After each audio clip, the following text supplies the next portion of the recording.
Riverside. Pagod ako. Wow. Pag-check ko ng weather today, it's high of 16 and low of 6. Ganito talaga sa Japan, bigla lang yung medyo drastic yung change ng temperature. Kaya marami din nagkakasakit mga ganitong panahon. So ngayon daw naka-jacket. Parang kahapon lang naka-jacket ako Pero ngayon ang init. Grabe.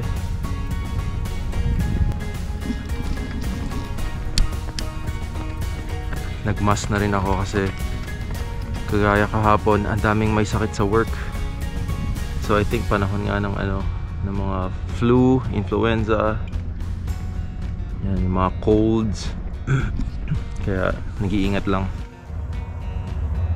Yan. Kung nakikita niyo yung train dun sa malayo na yan, akong kita dito sa video, yan yung Keisei line. Papunta yan ng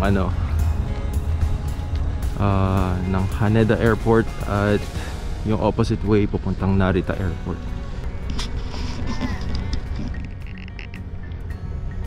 Naglalaro ng baseball.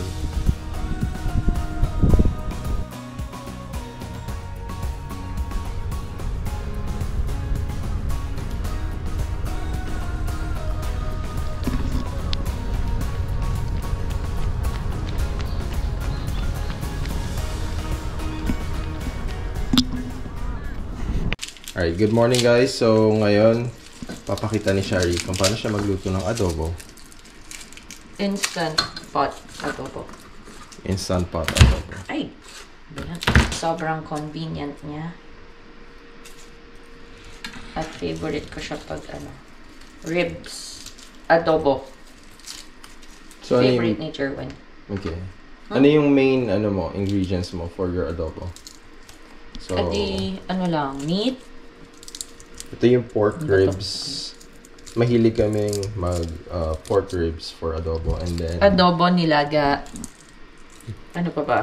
Yung sinigang. Parang Korean short ribs din. Sinigang, lahat ribs. Ayaw ko kasi masyadong mataba.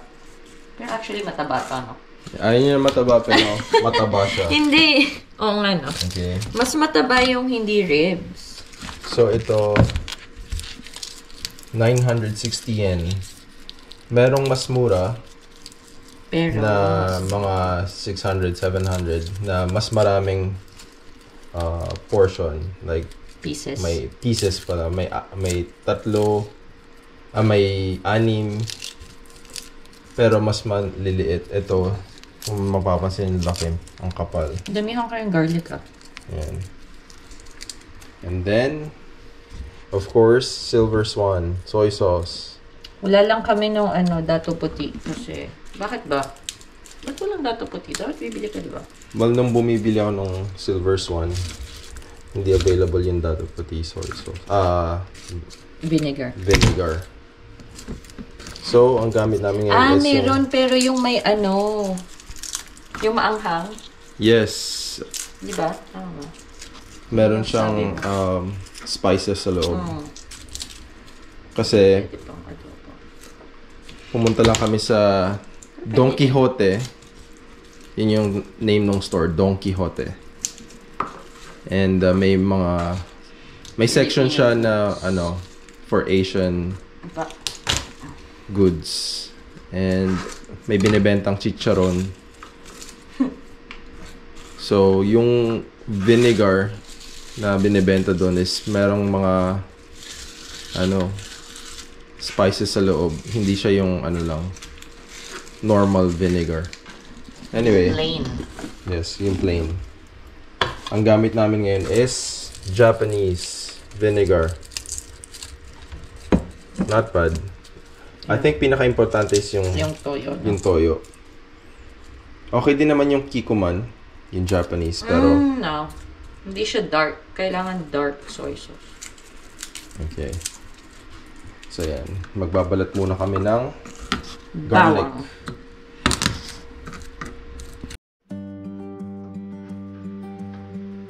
So pagdating sa kanin, ang preferred kong kanin actually is Pinoy kanin. Gusto ko yung medyo matigas. Pero wala naman ang problema sa Japanese rice. Basta ayoko lang na parang sobrang lagkit niya. Hindi naman siya malagkit eh. Depende sa ulam. Pwedeng i-adjust yung tubig. Kapag kunyari sinigang, hindi bagay yung normal na sticky Japanese rice. Diba? So, binabawasan lang natin ng tubig. Pero, mas gusto ko yata, ewan ko, depende. Siyempre, pag nasa Pinas, Pinoy rice. Ang namimiss ko talaga is yung yung overnight ng kanin. Huh? Yung yung natirang kanin. Bahaw. And pwede then, mo pa namang gawin yun. And then yung ulam mo the next day, yung parang soupy na mainit, like sinigang. Sarap nun. Yes. Or kahit hindi isangag. Gusto mo ba ng maraming garlic? Yep. Sobrang. The more the merrier ba ang garlic na? Yes. Mahilig po ako sa garlic and onion. So, okay. Itong instant pot ni Sherry. Marami siya nagagawa. So, sorry. In Japanese na lang siya. Ano na yung mga naluto mo with your instant pot? Pulled pork. Yun yung the best dyan. Kalua pork. Pulled pork, kalua pork. Lugaw. Ang dali maglugaw dyan, no? Parang wala, talagang iiwan mo lang siya. Sobrang dami yata nito. Tapos, ano pa ba? Lugaw. Ano dalata na ba ako dyan? Curry. Yung yung soup curry, yung ginaya ko yung sa Hokkaido curry. Yes, so... The best yun. Sobrang tender nung talaga. Parang yun pa lang. Hindi ko lang talaga type yung pulled chicken in general kasi mas masarap yung pulled pork. Okay. Nagluluto na tayo. Si Jerwin, tinatrain ko magluto. Minamaster pa namin yung recipe. So for now, sous chef ako ni Sous chef. Sherry. Lagi naman, no? Okay. Si Jerwin, importante may measurement. Kasi ako, hindi ako nag-measure. Yes, minsan nagluto ako. Talagang prepare ko lahat. May mga measured akong cups with the ingredients. Saktong-sakto siya dun sa instruction. Okay. Si Shari parang nanghuhula lang eh. Which is... Tapos tatanungin ni Jerwin, alala mo ba yan? Pag nasarapan siya dun sa niluto. Totoo. Yes. Kasi gusto ko sakto ulit yung lasa the next time. Pero kadalasan, hindi naman, naalala ko naman. Magaling naman si Shari yung mag-memorize ng kung anong ginawa niya. So, saute mode tayo ngayon. Kasi iba-brown muna natin yung meat. So, meron na siyang oil. Yep. Olive oil. Lagyan natin ng onti pa kasi didikit. So, yan. As promised, sabi ko sa last vlog, kapag may free time si Shari, mukha lang yung may kita niya. So, ngayon, anong ginagawa mo? Talaga yun. Binabrown ko yung meat. Ngayon pala, national holiday. Kaya, nandito ako. Actually, wala akong work ng Monday. Nag-help out lang ako ng half day dun sa school. Pero, yeah. Ngayon ay national holiday. So, lahat ng sides, kailangan brown. Yan. Ganyan. Medyo onti pa. Mabalikat na. Ay! Japan Foundation Day. Foundation Day. Yeah, so it's a national holiday.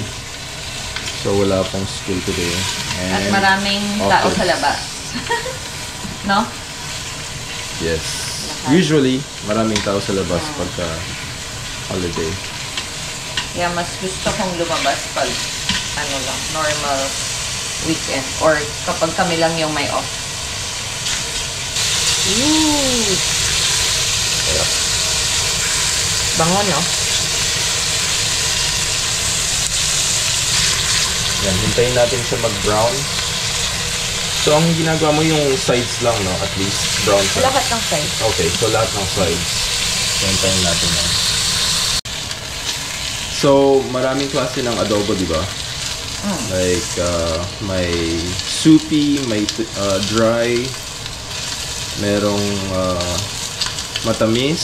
Ano pa ba? May pineapple. Merong may pineapple. Merong... Ano pa ba? Basta maraming... May patatas yung iba. Yeah. Yes, yes. Ayaw mo yun. Ayoko nung may patatas. Yung sa family namin na adobo, simple lang.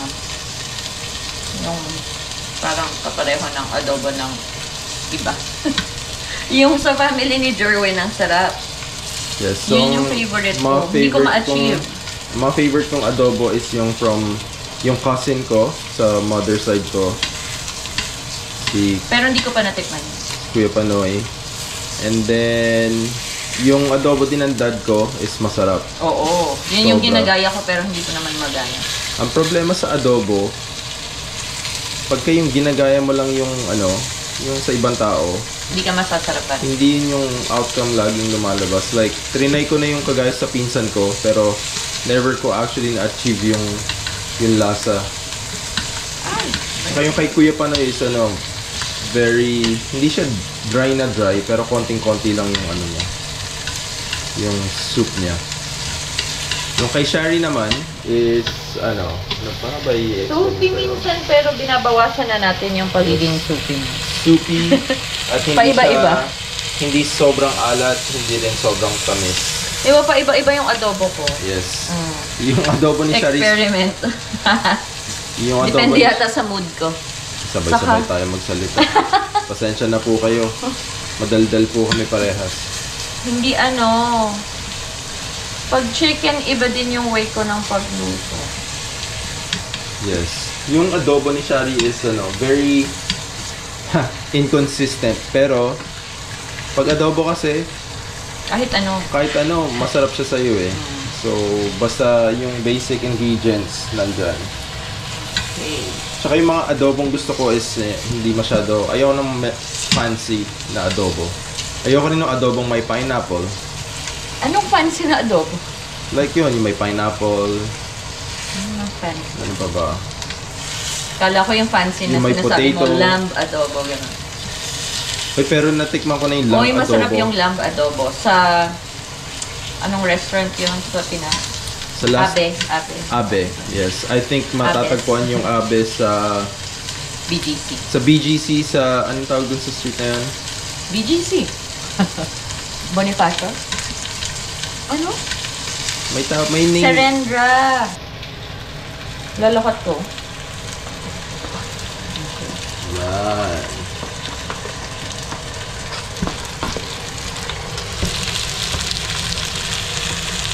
Regalo sa akin tong chopping board na to ng friend ko. Kasi mahilig ako sa Snoopy. Yes. So, kung re-regaluhan niyo po si Shari, Huwag ng Snoopy. wag ng Snoopy. Dahil Lahat na lang. Binibigyan ako mukha ng na po kaming Snoopy Museum dito sa bahay. Pero gusto ko pa rin. Oo, ang bango na. Yes. Okay, lalagay na natin yung toyo. So, ano, experiment na naman to, no? Tingnan natin kung tama yung ito. Para kay Jerwin, imi-measure natin para ma-replicate niya. Ah, hot na daw. Okay. So, stop. Sorry. Kaya pala siya nag-auto-off.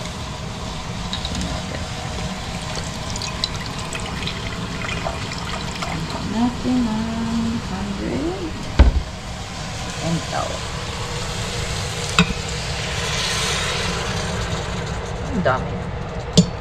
Tapos, yung vinegar kalahati. I think hindi ko lalagyan ng onting tubig this time kasi di ba dati naging soupy na naman. Okay. Yan. Laurel. Pepper. Yan. Mamaya ko na a-adjust kung kailangan pa na sugar or salt. Okay, ready na? Bango. So, close natin si Instant Pot. And then, dapat naka-sealing. Yan, very important. At, okay. Wait. Yeah, I think okay na yan.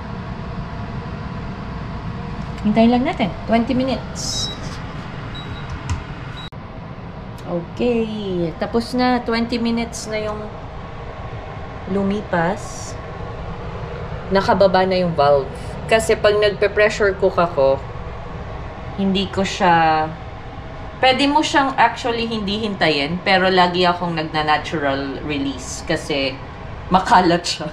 So, pag hindi natural release, ano nangyari? Nakikita mo yun, di ba? Yung psss. Yes. Yung Oo, tapos lilinisin ko, lalagyan ko ng paper towel sa gilid. Pero, ayoko ng ganun. Pero, depende din kasi medyo, ayan. So, ito, i-release ko na siya. I-vent. Yan. Wala, di ba? Yeah. Kasi nakababa na yung valve. At i-open na natin. Minsan din, ayaw kong gawin yon dahil Wow. kung ang oily. Ay, ang lambot. Sobrang lambot niya. Kita niya. Sobrang lambot. Matatanggal na yung bone. Huwag mo siya nagalaman para hindi matanggal. Ay, wait. Ayan. Luto na siya. I-adjust ko lang yung taste. Siguro. Lagyan natin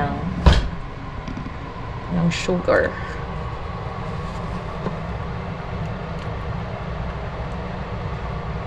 Yeah.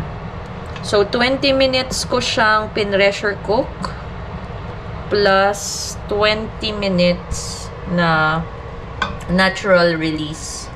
So, total ng 40 minutes yung cooking time. Not bad. Di pa naman kami gutom. So, pwede namang bawasan pala yung yung pressure cook time next time. Wait, titikman ko muna. Ng garlic.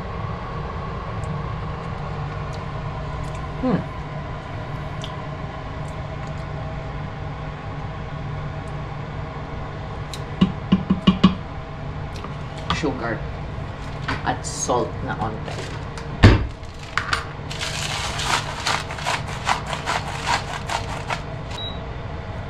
Saute mode ko ulit. So, onting sugar. And then, tapos.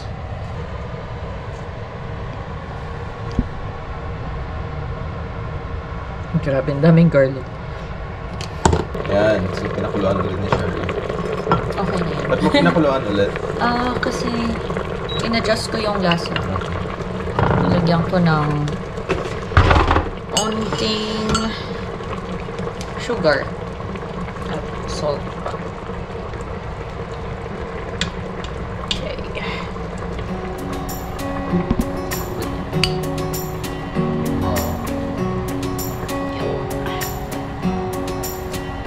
Oh, sarap. Favorite ko ni Jeremy na adobo. Lagyan natin siya ng